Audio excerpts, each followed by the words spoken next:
With the sun fully up and a fire going, it was time to wake up the masses.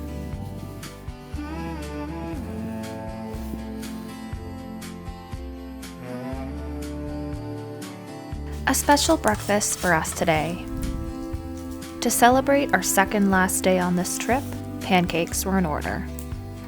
With a dash of oatmeal too. Also can't really forget about the coffee. We enjoyed the blessed spring sunshine before making some critical decisions. There's been a change of plan. We were originally going to stay at the site for 2 nights, but we've discussed and decided that we'll have a lazy morning, we'll have lunch here, and then we're going to head out and do the 5-kilometer portage and the subsequent 200-ish meter ones after that into Opeongo. That way we can leave Algonquin at a reasonable hour and not arrive back at home at like 10 at night. So we get to enjoy the beautiful weather and then more paddling and lots of carrying.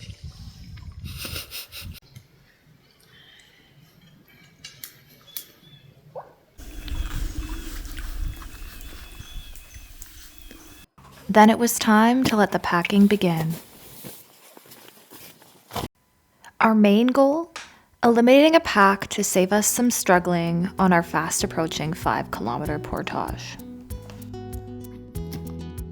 I think the boys have done it. We've managed to eliminate a pack, which means that for the 5-kilometer portage, we'll be able to straight shoot it. I'll just have to carry 2 packs, which I think I could manage with some breaks. Very, very great. And off we go to Lake Opeongo. Our first paddle of the day was relatively short.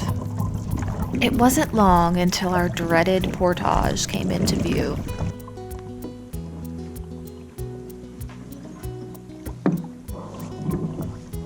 We didn't delay the inevitable. We are in the middle, not the middle, but we are in the thick of our 5K portage. Me and Mom are on our 3rd round of 10.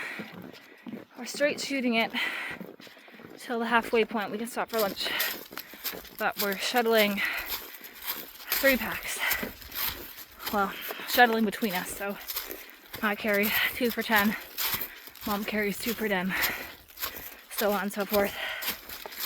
It's really hard work with 2 packs, but it's 5K. I kind of want it to get done with, so we'll do what it takes. That was a hill. It's gonna be a long 3 hours, I think. A very long 3 hours. Seeing Isaac was a blessed moment in time. It meant that after some agonizing shuttling, we were finally approaching the halfway point. Plus, Isaac could take the pack off her hands. It also signaled that it was time for lunch.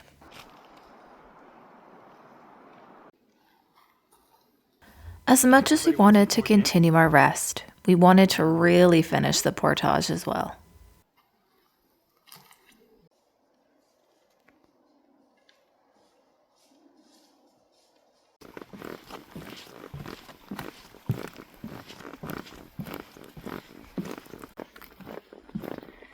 This is our 3rd, round of 10 minutes. Isaac has walked past. Obviously, it's after lunch, and I'm told only 300 meters till the end of this portage, which is amazing, because we've been doing this for 3 hours, maybe even 4. I'll have to get the final time at the end, but I am so looking forward to dropping this pack. It is exceptionally heavy. The end is finally in sight.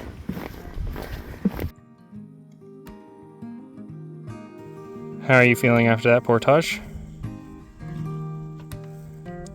Tired, but great. You're in the sun, so that's gotta be nice. We finally set eyes on Bonfield Lake, with a little stretch session thrown in there. The 5.3 kilometer portage is done. So now we have two 260 meter portages left to Opeongo. And then we're gonna camp there on the beach and do the big paddle out tomorrow morning, hopefully when the winds are light and in our favor. So tonight will be a relaxing evening, I think. And we're gonna enjoy the sun while we've got it. And do yoga on the beach. Okay, what do you wanna do? I need to stretch my back.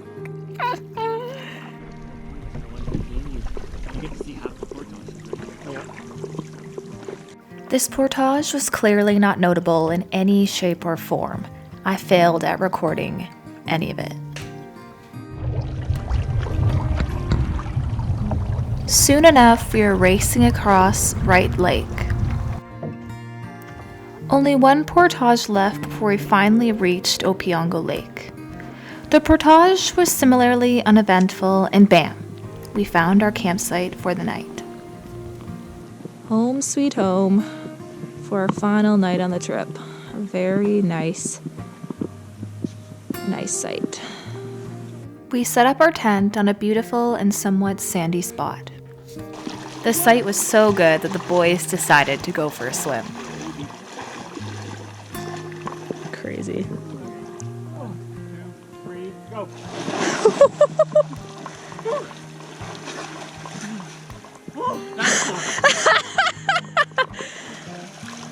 Oh, that's refreshing. Do you feel rejuvenated? I'm awake. I was not so easily convinced. Is that chili, Vanessa? It hurts so much. Why don't you just go jump in like we did? No, you guys are crazy. This is as much as I'm willing to handle. Okay, I'm getting out now. I can't feel my feet. Ugh. I retreated to the warmth of the shore and a cozy, cozy fire.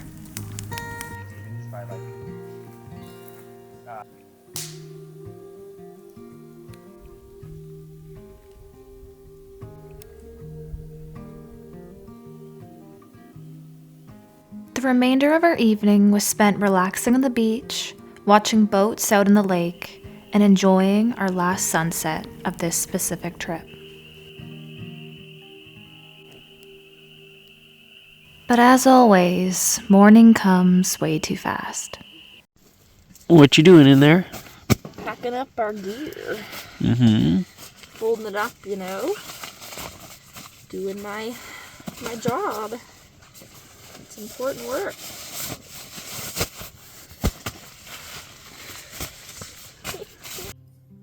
Finally, after many kilometers of paddling, our last day of the trip. We packed up all of our gear before breakfast, anxious to get in Opeongo before the wind had a chance to pick up. The shuttle was not a part of our plans, nor was getting windbound. So we ate breakfast and didn't waste any time getting out in the water.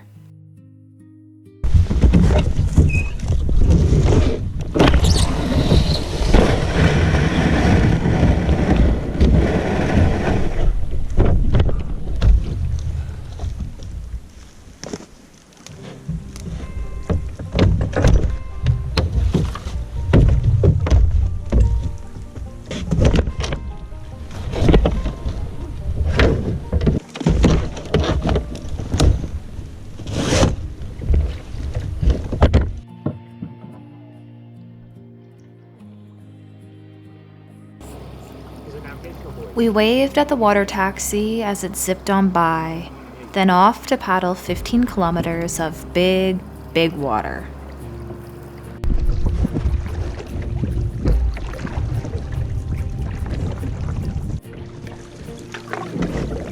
It was boring. Thankfully flat, but so very boring. Just the same lake forever and ever. Lots and lots of micro breaks were taken.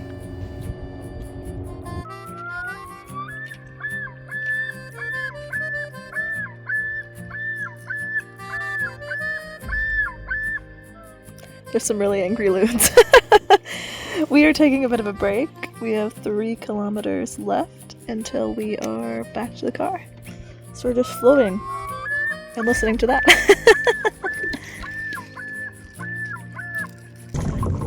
But paddle by paddle, stroke by stroke, the Opeongo store finally came into sight.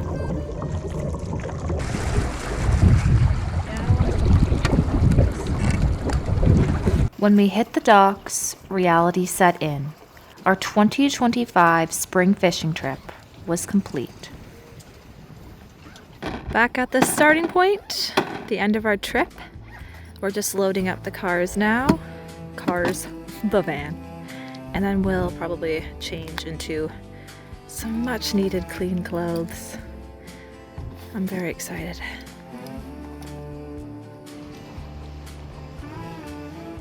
All in all, a spectacular fishing trip in Algonquin Provincial Park.